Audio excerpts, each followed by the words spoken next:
Wow, wow, wow, wow. Thank you so much, Khadi, for delivering that speech. Absolutely amazing. Interesting myths that are out there. But I'm glad to hear that this is a story of how love conquered and how you stood together, growing together, and just acknowledging each other from the different backgrounds we are, and that we're still one and we're still human. A question that just came to mind while you were just speaking is that why are we celebrating this day? What is the significance of this day? But if you really look at the history, if you look at what we've been through as Africans to where we are today, I believe this is something that is worth celebrating.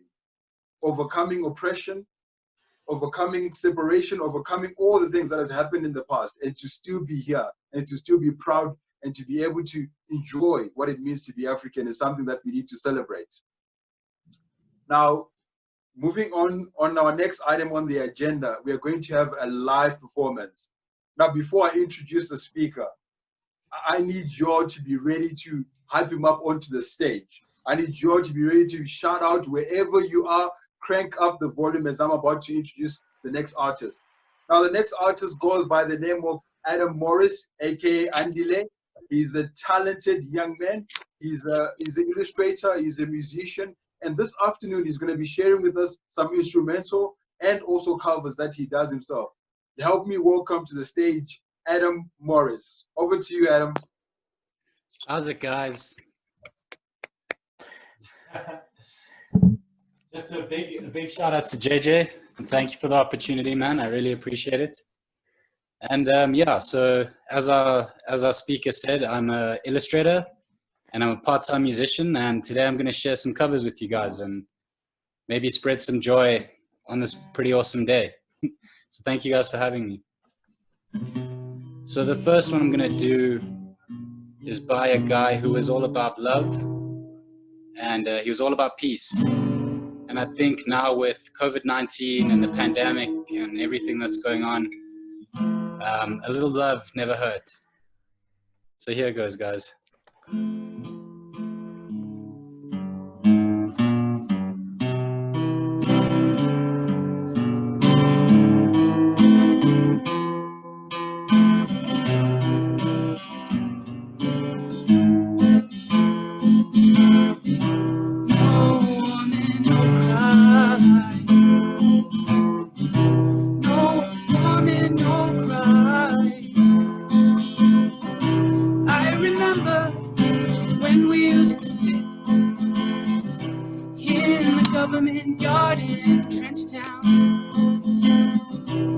Observing the hypocrites, mingle with the good people we meet, good friends we've had and good friends we've lost along the way. And in this bright future, you can't forget your past. So dry your tears, I say.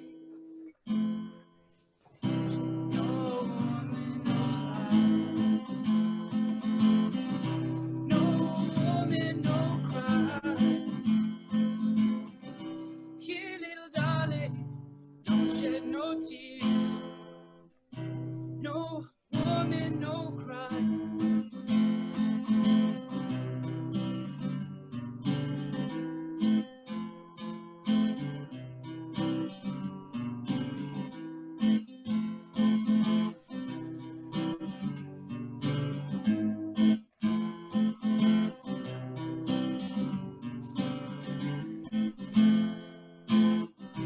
I remember when we used to sit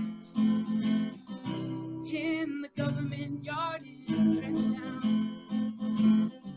and then boy Georgie would make the fire light.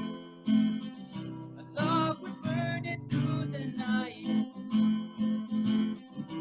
Yet we'll look on your forest, which I'll share with you. And my feet are my only carriage. Lord, we've got to push on through. That's what I'm gonna do. No woman, no cry.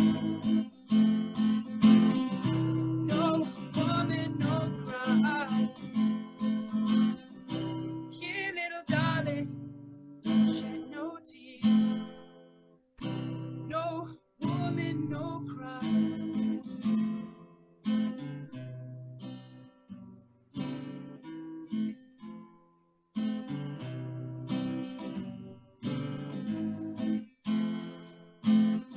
Everything's gonna be alright.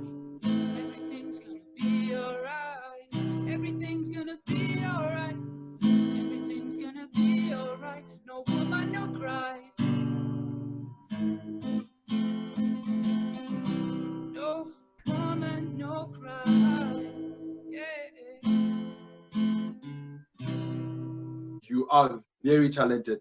I know you only say that you only do it part-time, but maybe we should talk about doing it full-time. I know a lot of people, but that was brilliant. And he will ask him to start the video and Yeah. focus on him, but he is ready.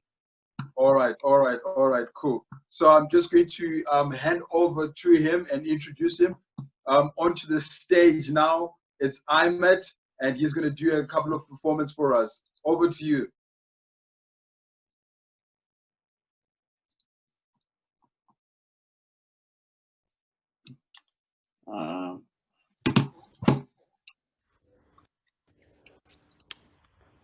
Am I live? Okay. Yeah. Okay. Yeah. Good afternoon, my people. As the hostess said, my name is Imght. IMGHT. You know, like God's might, because God is the I am, and you know, God has all might. So I'll begin by saying I'm not an African because I was born in Africa, but I'm an African because Africa was born in me. And I say that to say the talent, the music I use comes from within, the same place that you know, the power of God, the power of the Almighty comes from, is where the music comes from. And that's the same place that the African in me comes from. So, you know, yeah. So without further ado, I'm going to start with the performance. The first song I'm going to do is from the album that was introduced by the host. Thank you very much. ABVD. The song is called Arifani. So, which means we're not the same in translation. So yeah, let's get it.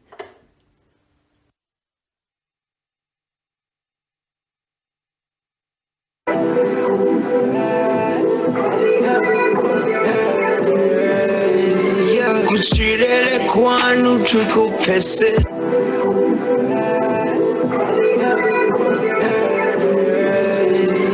Kuchirele kwanu tukupesesi Nito zobvao tizvipesesi Ndono zviamba anitecheresi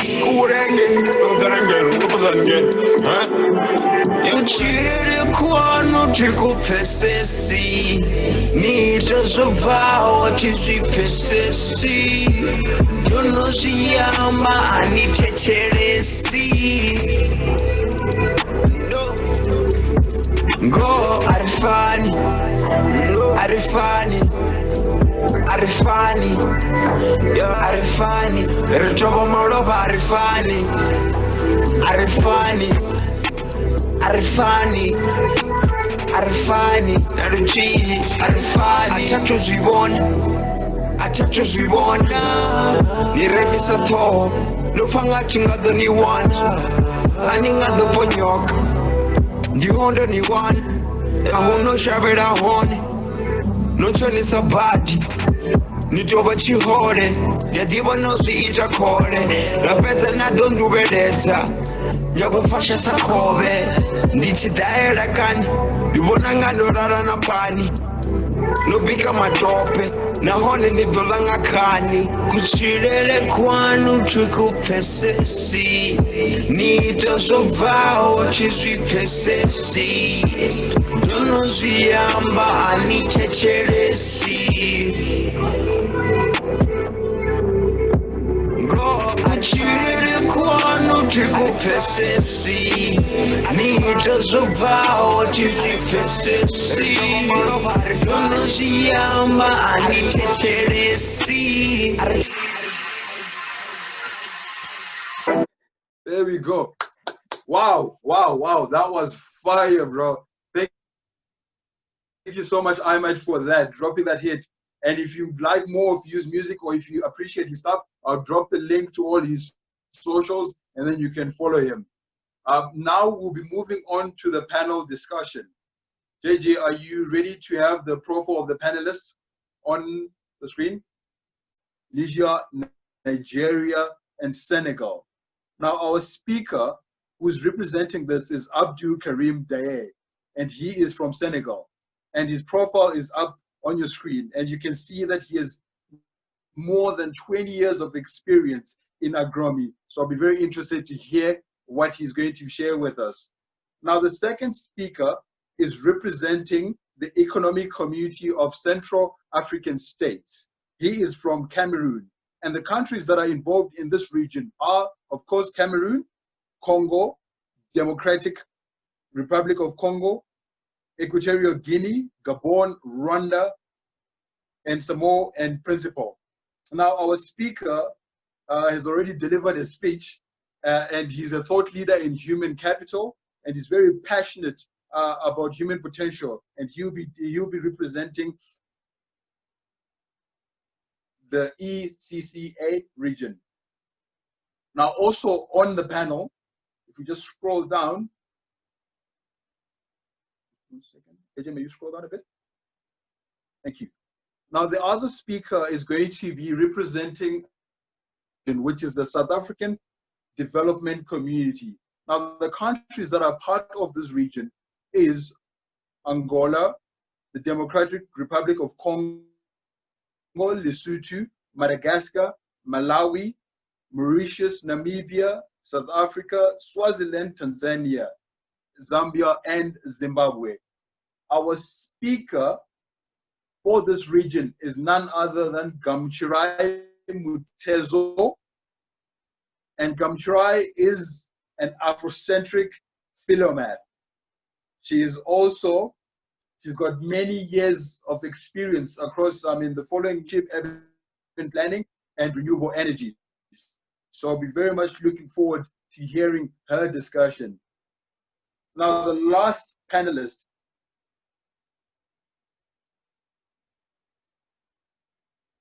is from the community of Saharan states. Sorry guys, just 1 second.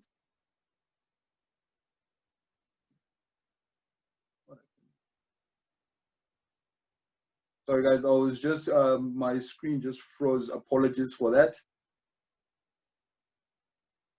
Give me a second.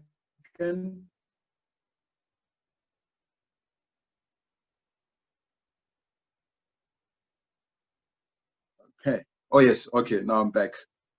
Okay, now.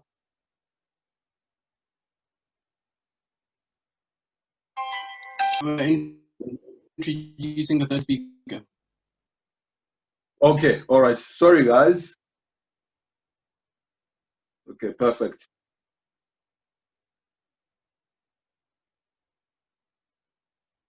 Okay, sorry, guys. Sorry about that. Now, I was just explaining that the speaker is representing it's a bit of a tricky one, the community of Saharan states.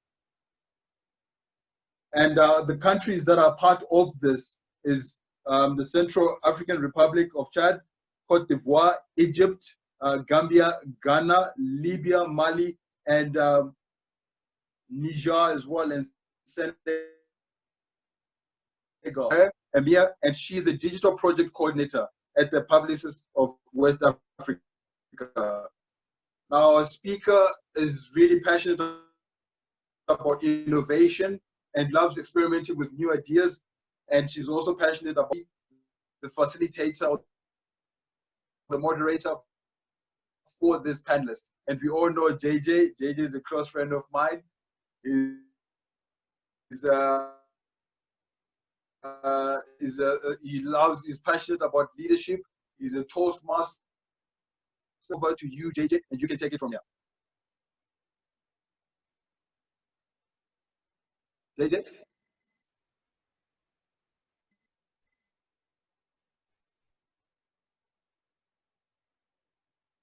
Perfect.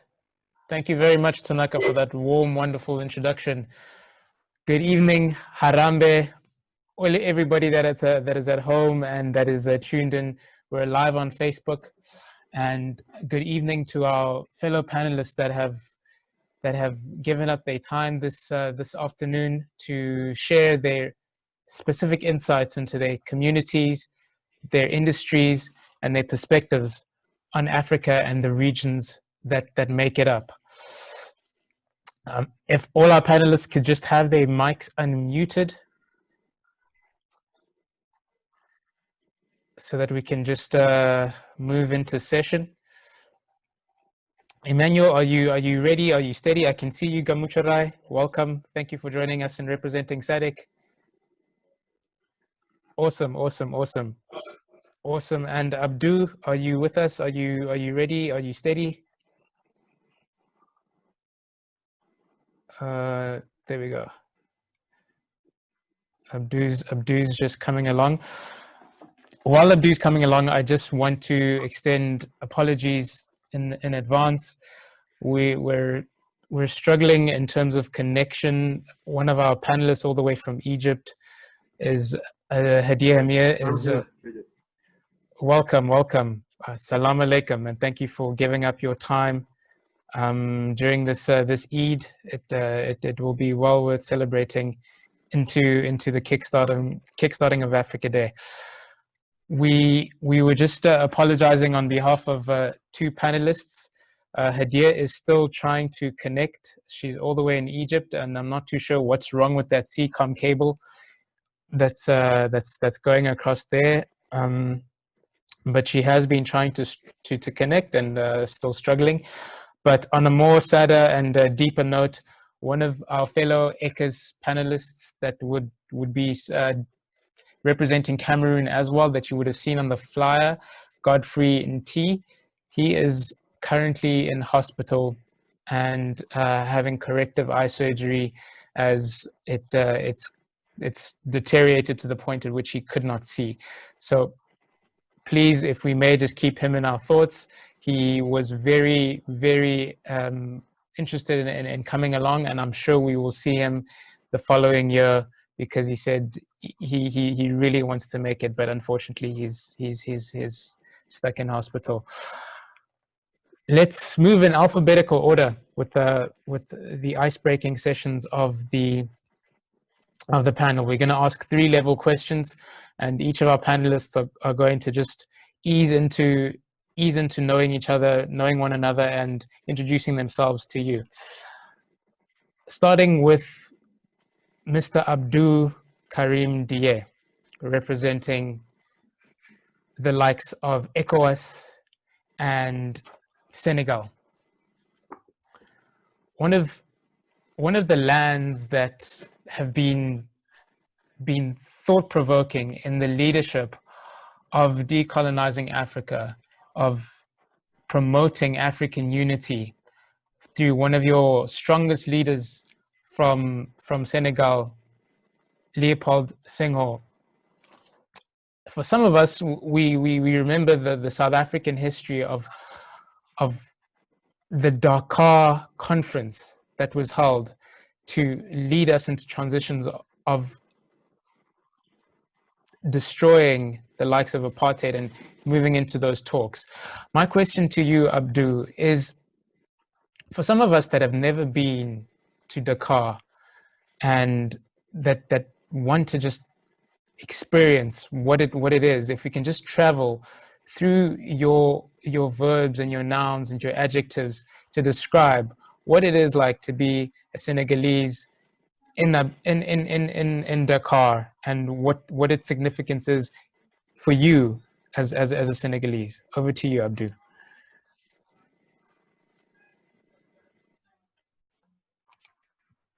Hello, JJ. Do you hear me? Hear you clearly. can you start your video? Can I share my presentation? Of course, of course.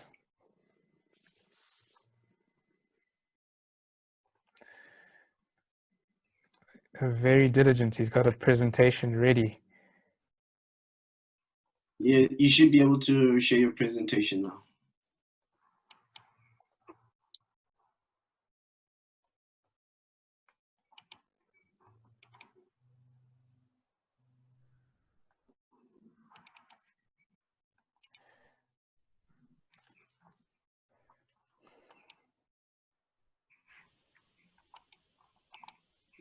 Can you see my presentation on screen? Very beautiful, very beautiful.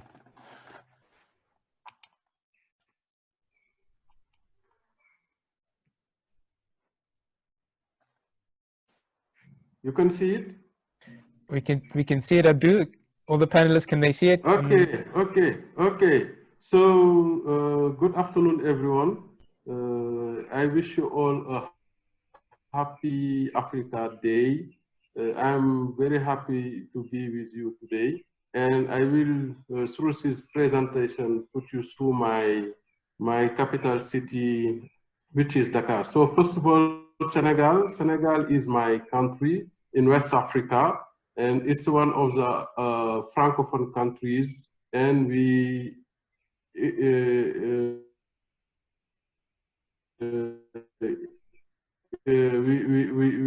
inherited the French from the administration of French for a long time.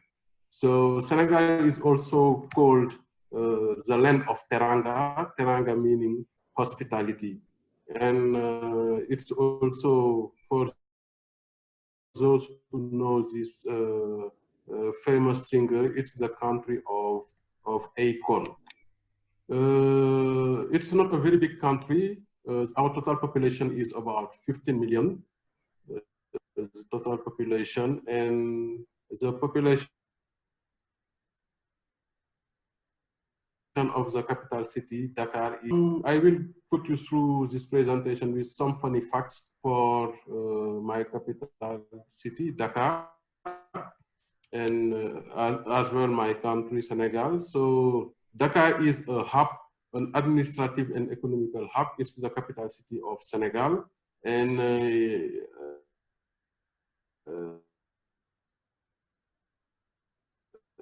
Monument de la Renaissance, and it's the tallest statue in Africa, almost 50 meters.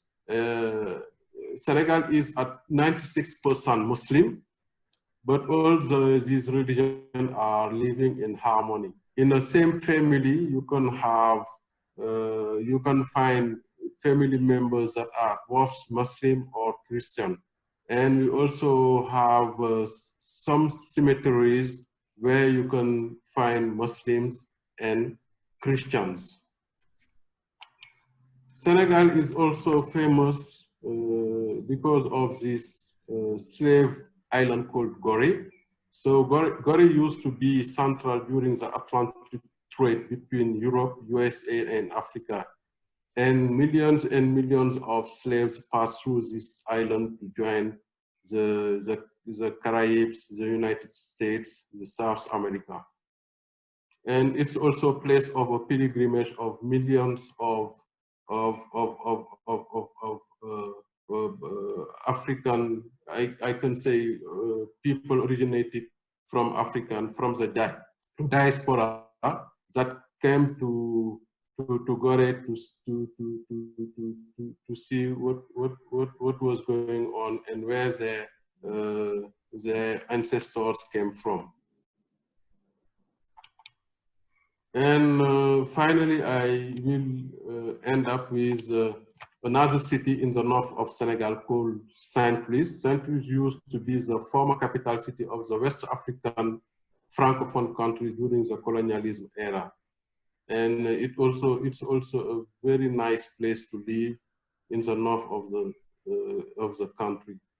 And this ends my presentation. I hope that it gives you appetite to eager to visit my country, Senegal. Thank you very much. Thank you very much, Abdu. Thank you very much. That was a rich, quick summary of Senegal within 10 slides and less than 3 minutes. Thank you for keeping it brief. Yeah. And what I forgot to mention is this slide. We have in Dakar a very specific place called the Pink Lake, and this lake is very famous because of, as I mentioned, its color. Which is pink, and this color is caused by an alga that give us this color, and it's a very salty lake. The level of salt is sometimes 40% in some places of this lake. Thank you very much. Thank you, thank you. That's an interesting lake. I don't know if Bobby knows about it, or she's is too American to know about the Pink Lake. I know she loves pink. Thank you for sharing that with us. My next question is going to move swiftly along to a dear mentor of mine and Pan-African that spoke so well in the previous speech. None other than Emmanuel Mfeli. Emmanuel, when I first met you, you had spoken about trying to encourage as many people as you find in the Southern African region within South Africa and in your Toastmasters journey to travel, to experience your home country of Cameroon. If they were to go to Cameroon with you and experience, what would be the things on the itinerary that you would want them to feel and experience and take home back to their countries, whether it's South Africa or the SADC region? Over to you, Emmanuel. Thank you, JJ. First of all, before I answer your question, let me just quickly come back to the history of African Union. The reason why, one of the reasons why we had African Union is that we wanted to have a kind of regional or continental cooperation. And because we had, I think 55 countries, 55 countries in Africa, it was difficult for all those countries to integrate immediately. So we had these segments where Southern Africa, West Africa, Central Africa. So that was the thinking. And that thinking has not changed. And in line with that, that is why I've always wanted people to visit not only Cameroon, I mean all countries from Central Africa, Cameroon, Chad, Equatorial Guinea, Gabon, Congo. And specifically because that's part of the plan. That's part of Africans to be able to travel wherever they want at any time. And for people to come to Cameroon, I mean, what is important is the warmth of the people. And what I'm saying, Cameroon is not only about like Cameroon, I'm talking about Central Africa, the warmth of the people.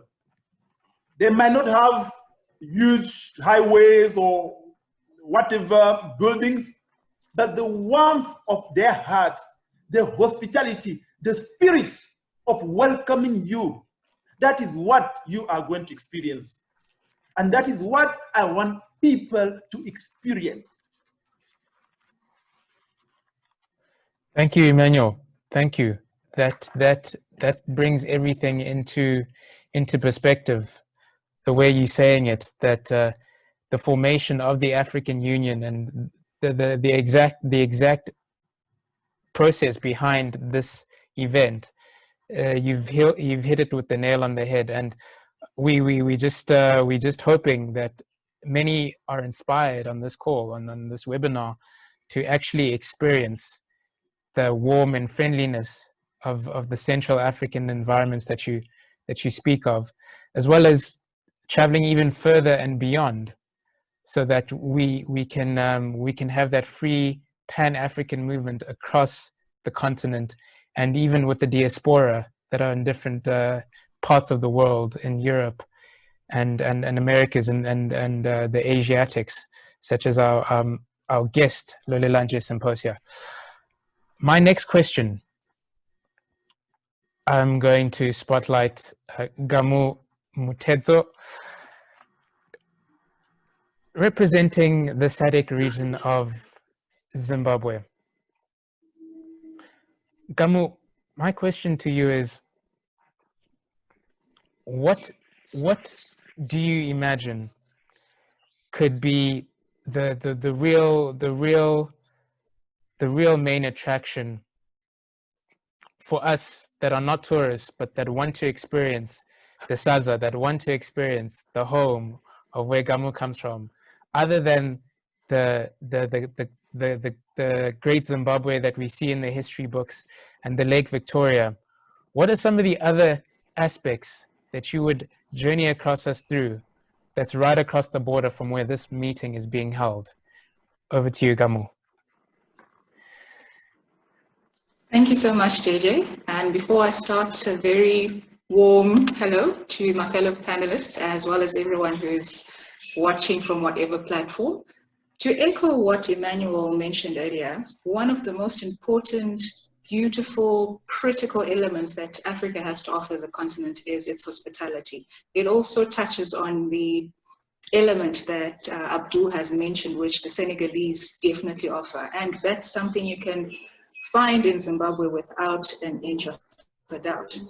In history books, we learn about Victoria Falls, we learn about the Great Zimbabwe Ruins, we learn about the Nyangani Mountains, which is great. Those are just a handful of the beautiful natural elements that Zimbabwe has to offer.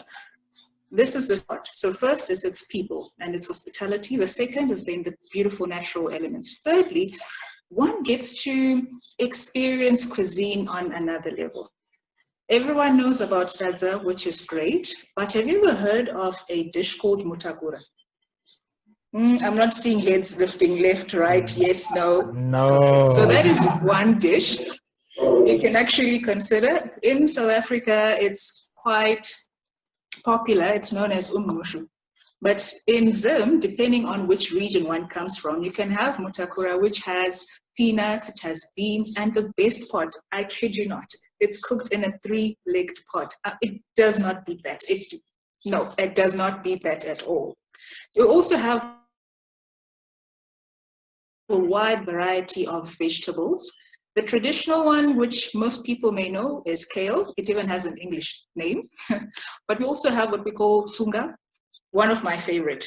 Some call it winter spinach because it grows best during the winter season. Very, very nice. You can mix it with peanut butter, freshly ground louis, which is a skill that I'm hoping is still at home, because due to urbanization and a lot of brain drain, some of these skills are best learned on the ground with the grandparents or within the given environment. So from a culinary perspective, there's quite a wide variety of food that one can have a journey taking them through.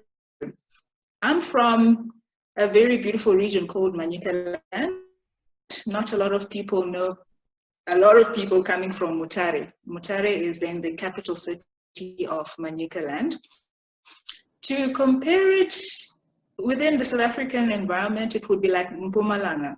Within the Cameroonian context, it would be like Kribi, only that it does not have a beach. Within the Senegalese, a small town called Thais.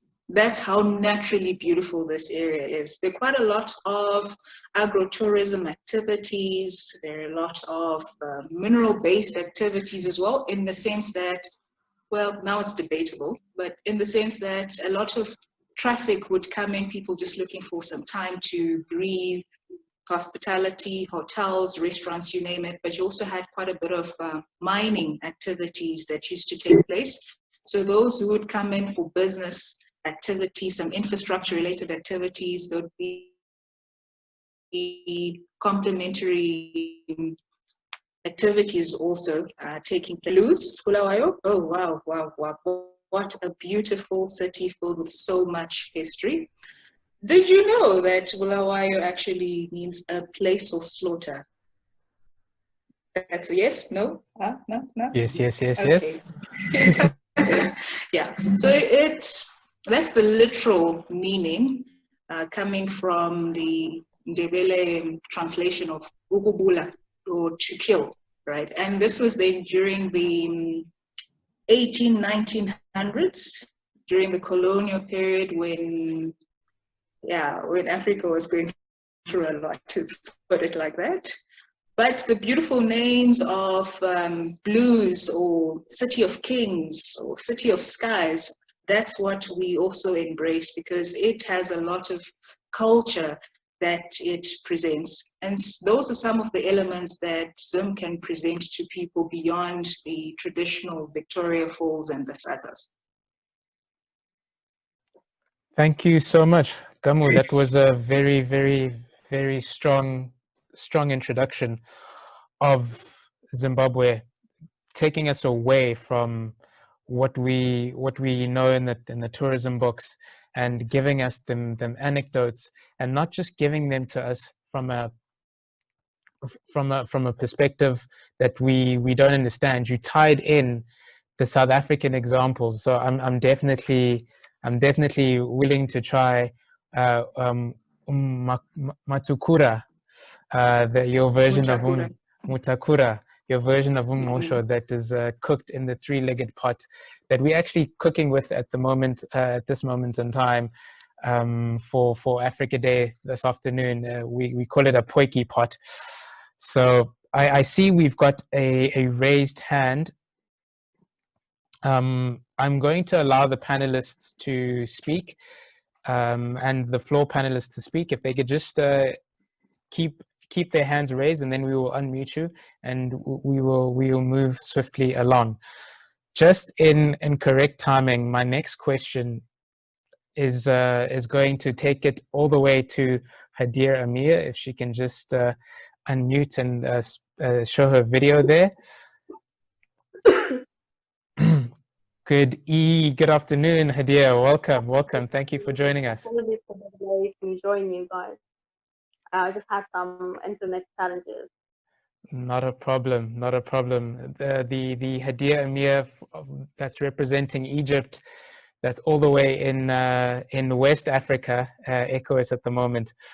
So let me paint a quick picture. I myself am a young Xhosa boy from the Eastern Cape, and in the Eastern Cape we have the hole in the wall, the valleys, the beachfront, and Umosho, these colorful beads that I'm sure are spread across all of Africa in different colors, but the blue and white and the black and white usually stand out.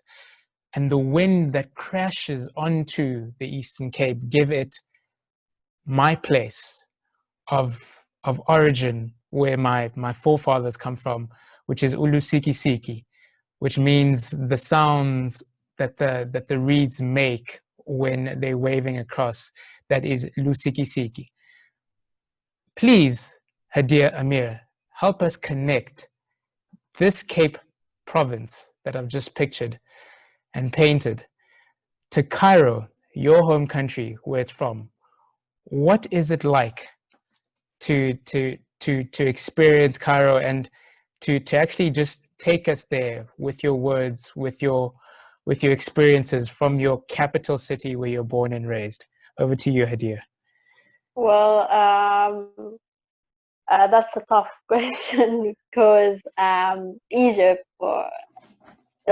we have a lot of, we are diverse, we have a lot of cultures, not like a lot of cultures, but our culture is more deep. We have the pharaonic traditions, we have the Egyptian, we have the one in South Egypt, in Aswan and Luxor. Each province have its own meanings and their own tradition that they do, but at the end of the day, we are all having a one deep meaning. So in Cairo, for example, if you're talking about the that you have mentioned. That's correct.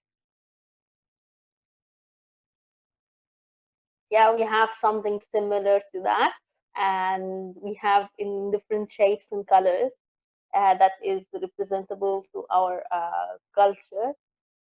For example, like during Ramadan, for example, or Eid, we have a different shape that represent this specific occasion or event.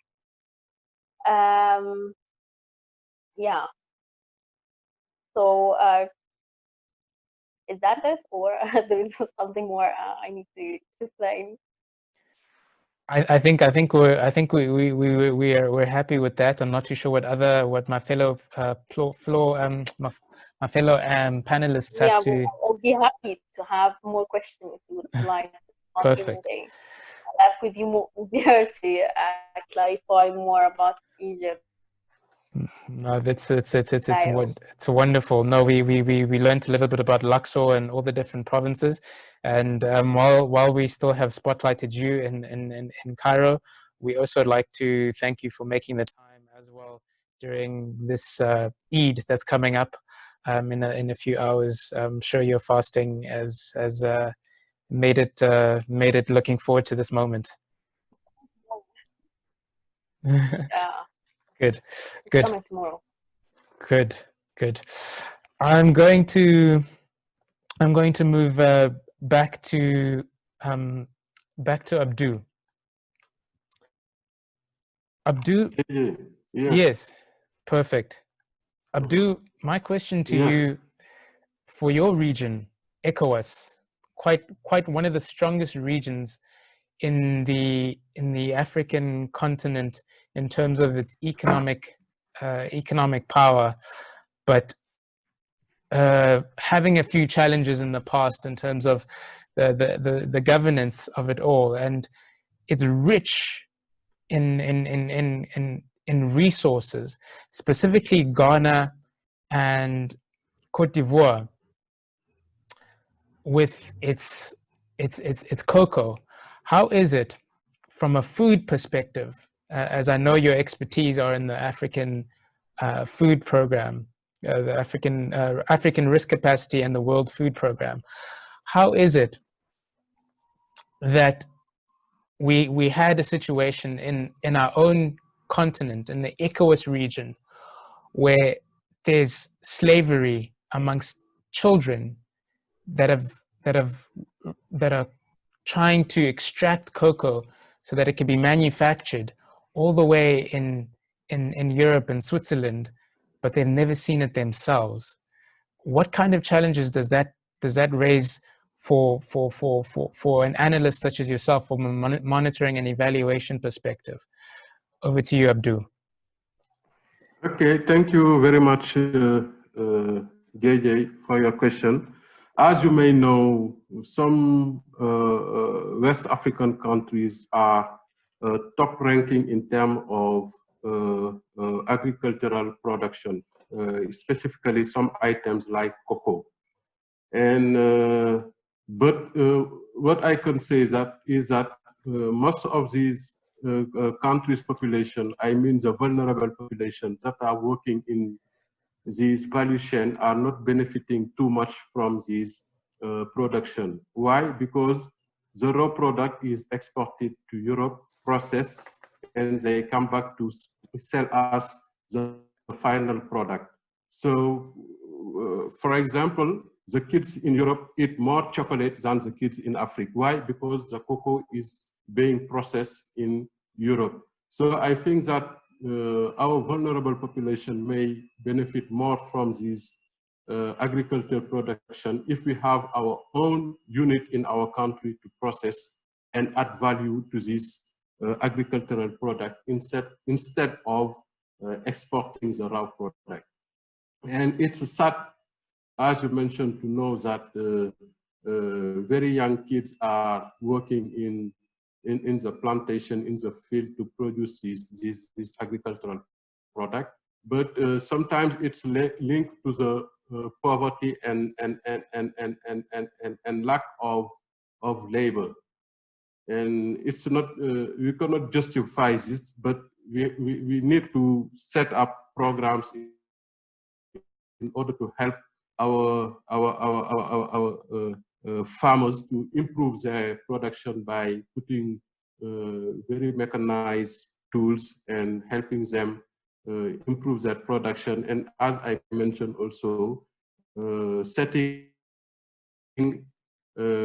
implementing industrialized unit in order to process the raw product and export to Europe, process items that we can gain more money on it.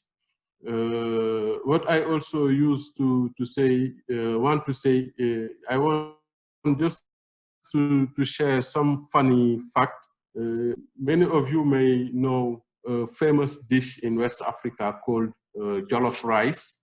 And jollof, as I started at the beginning by greeting in my local language, I said that this local language is called Wolof.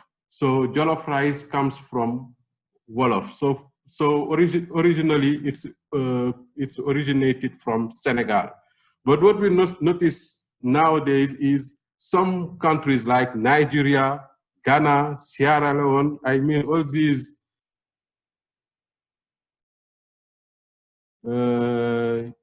English-speaking town who is doing the best jollof rice.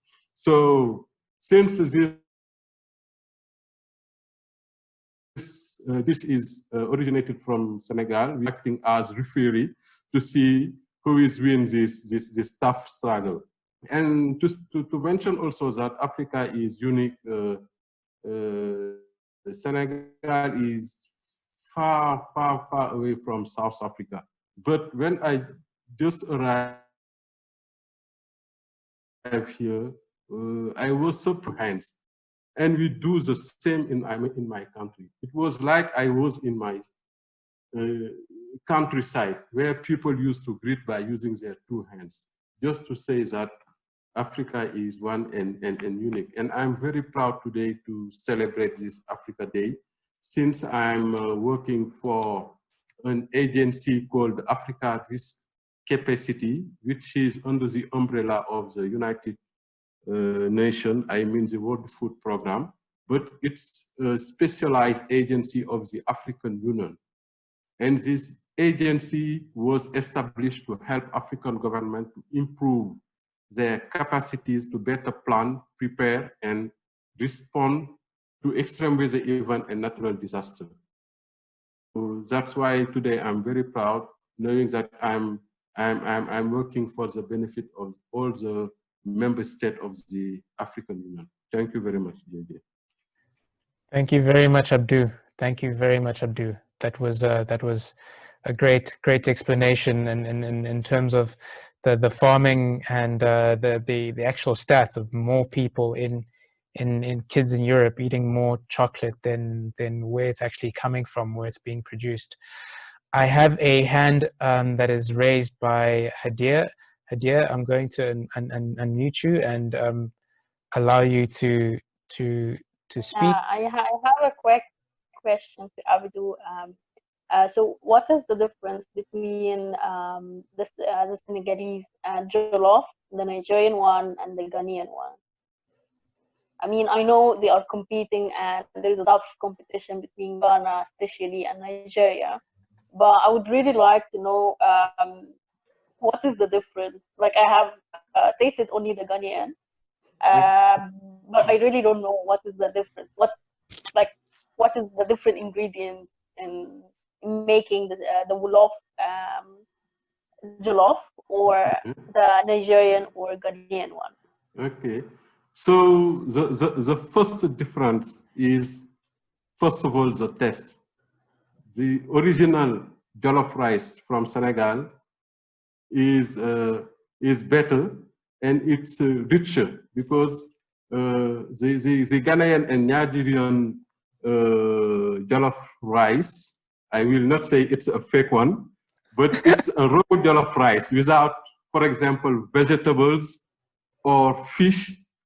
And with the Senegalese jollof rice, we do it with a lot of vegetables with the current seasonable vegetables, and we have different types of jollof rice. We have the rice and fish, we have the rice and chicken, we have the rice of either meat or goat or beef meat.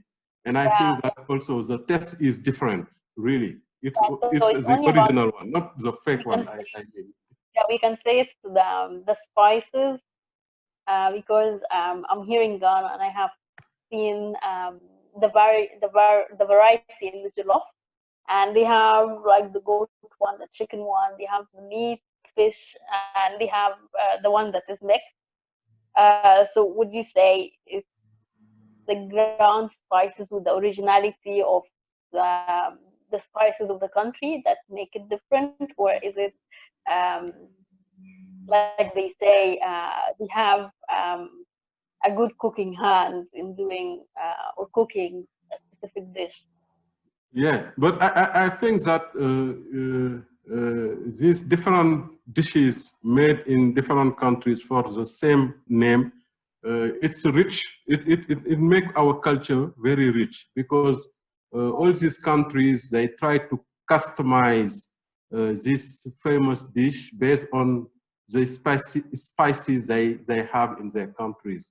And that's why whether you go in Nigeria or in Ghana, in Sierra Leone or in Senegal, you may have different tastes of the same dish. And I think that it's something good for diversifying our culture.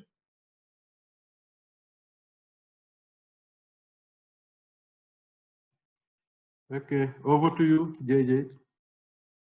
Thank you very much. I think most of us are now having our mouths watering from those explanations that you made of the differences in jollof rice. I feel sorry that I'm going to be eating a mosho today. I want to eat a jollof rice. Quickly moving along to our next panelist, Mr. Emasolo from Cameroon. My question to you is, seeing that one of the problems in Africa, but that is quite unique to Cameroon as well as the ECAS region, is the high undevelopment that is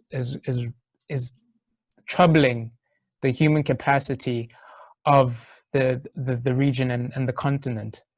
But specifically with Cameroon having such lower numbers and the statistics being a lot more unequal, we live in a world where there are usually more women in a fertile land than men.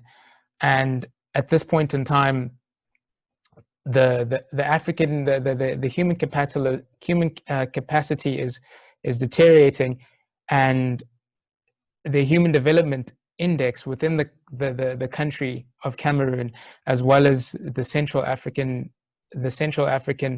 region, is declining.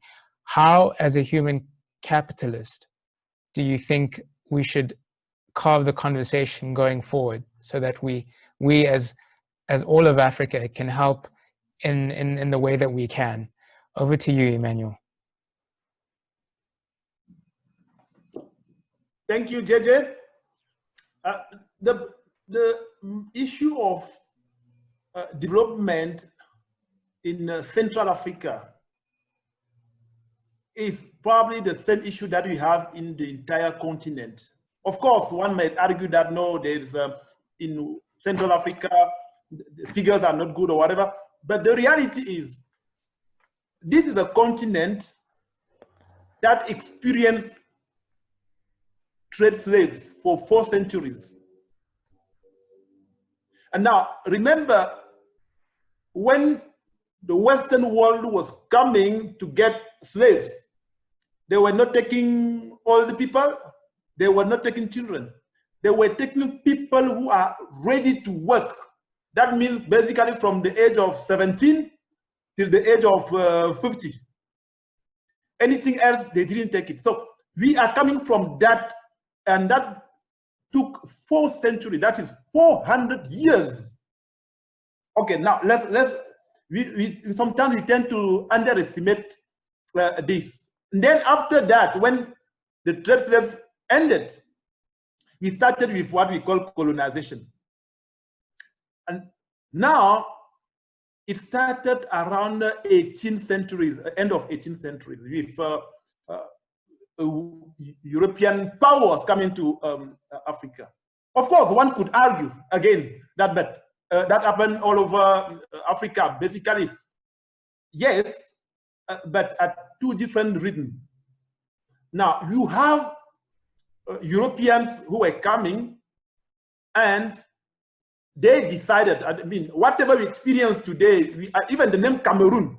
Cameroon itself is not a Cameroonian name. It's not something that comes from our culture. It is a Portuguese nomination of our part of the continent. Why? Because they used to have a lot of prawns in the river in Cameroon. So they decided, and in Portuguese, prawns is called camaroas. So they decided that, okay, the place where there are a lot of camaroas, and they didn't need Cameroon. So now I will make it short just to indicate that coming from that angle, we have colonization. And now, let me just tell you what colonization does. What happened is that, and when they came to tell us that, okay, now we are colonizing you, we are the master, you are the slave. So they made us to believe that their countries, Paris and Europe, everything is there is fine, is better. And on their way, when they, with the fights of independence, because most African countries, almost all of them fought to gain independence.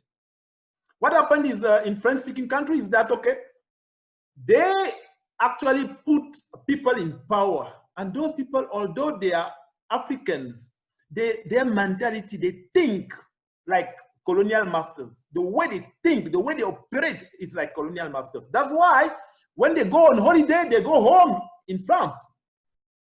When they are sick, they go home in France to get medication.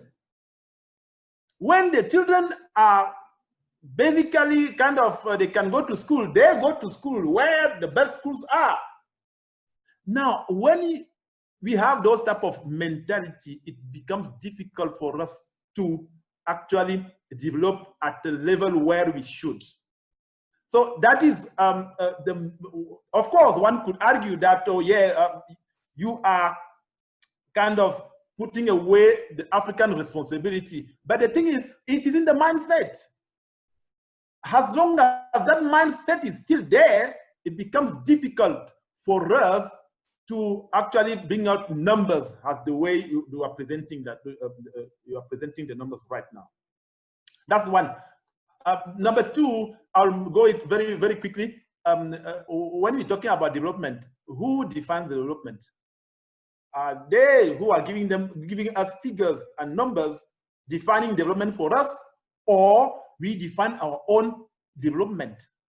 What is development for me? Is it for me to have food to eat with my family, or to do mass production so that I pollute the world, and so that at the end of the day, we have another problem?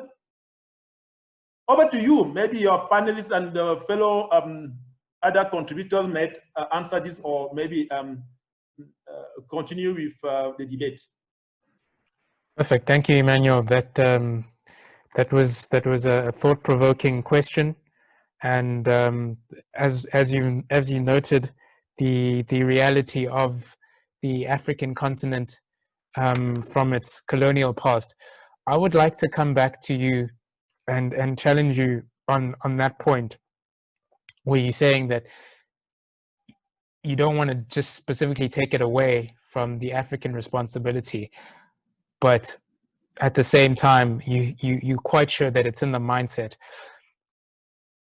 As a human capitalist and a thought-provoking leader yourself, how would you say that we should define our own development as Africans?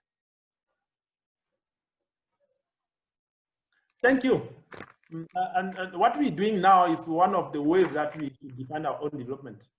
We're talking about Africa, we're talking about our own issues, we're talking about our history, we're talking about who we are, not the way other people see us, but the way we as Africans see ourselves. That's the first thing, finding who we truly are.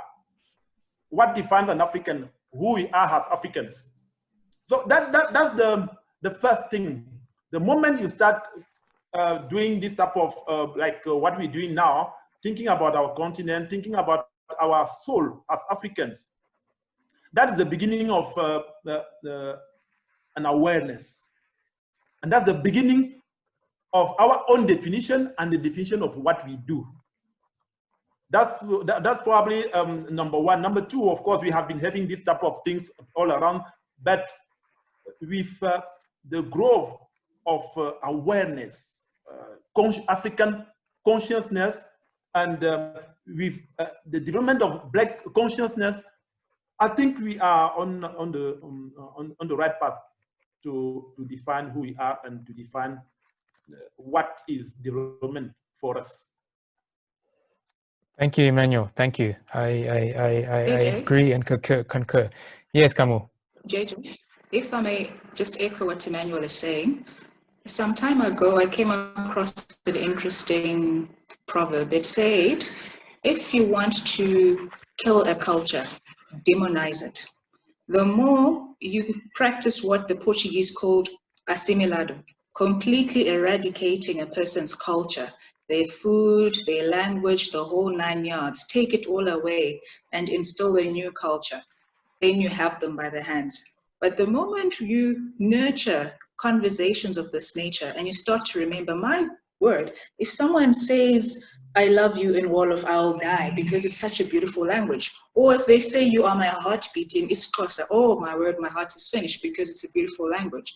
You become more aware that there's so much more you can offer. There's so many. With his warrior hat over there. Over to you, Andrew. Thank you very much, JJ, and thanks for the invite, especially to the panelists for their pearls of wisdom that they've contributed. Truly, Africa is a world of prosperity on its own. I really enjoyed being a part of this event, the diversity, not only in the topics that we're speaking about, but also in the arts that we displayed this afternoon. I thought it was really a beautiful blend that represents what we are well known for, Africa in this case. JJ, you were tasked with a chance or with a project of organizing panel moderation or moderating a panel and getting to set up such an event, which I think you've done splendidly very well. You have also ensured that we have diverse people participating at the core of this event, which makes it a great initiative, especially well-timed for the time of Africa Day. So very well done on that. I also loved especially the beauty of you putting in a few buffers here and there, relating it. I think I've already traveled to Senegal, I've traveled to Cameroon, I've traveled to Manicaland, even though it's my home country, but I've traveled there, and it was really a beautiful experience to travel there and get to learn a few elements that might be useful for me going forward. Specifically in terms of your panel discussion so far, I've loved the varying thoughts and contributions from the panel. I love that it is quite flowing in the sense that anyone can participate and contribute or ask a question which can then prompt a conversation that is easily going. So well done on that. And I'm also thinking it's a brilliant way to get a conversation flowing and continuing. I love how you are taking time to listen. A lot of times when you're in a panel debate or engagement, you might find that a lot of people want to chip in on that, and then it becomes chaotic. In this case, I did not find any chaos at all. You were able to moderate it as effectively to ensure that everyone has an opportunity. You were not rushing it either, which allowed us to get the quality of this conversation. I feel like I'm going to be missing out, and I hope that this recording that is available may be made available to us afterwards so that we can review and go back into it. So well done on that as well. In terms of what could you be doing differently when you do further panel moderations, please, let's flight it out. I think the first key is let's get more people engaged in those conversations. These are critical, essential conversations. And especially if we're doing them virtually, there is no reason to have different states or different countries or different environments, different stakeholders of this continent coming together, political leaders, religious leaders in all sense, to come together and have this conversation, because I think they are pertinent and they would love to hear that diversity going into that space.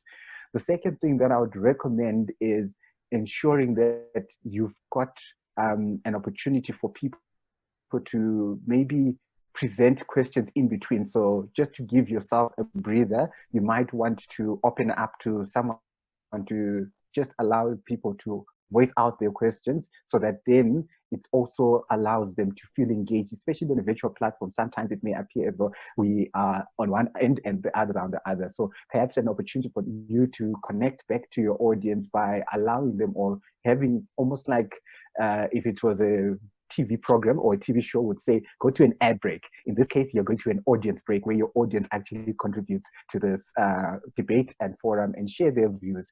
And obviously that also can translate to social media, where people can participate on this conversation via social media, and we take their comments and their questions up onto this platform so that everyone can participate. Other than that, JJ, you know you're very spectacular in this area. That is why you are leading us in this day and age. You're already doing so well. I strongly believe that Africa is in dire need of leaders that are going to have integrity, leaders with a backbone to be able to drive us to the future that we seek to see. And this is a great initiative to take us there. So well done, and thank you for having me to evaluate your project. Congratulations on completing and demonstrating expertise in this field. Well done. Thank you very much, Andrew Turo, distinguished Toastmaster, the youngest to ever do it. And we hope that you enjoy the rest of your hectic schedule this afternoon. It is wonderful to know that there are many different platforms that are discussing this and celebrating it in a different way. So go forth and conquer, and we will have you back soon. Thank you. Perfect. Our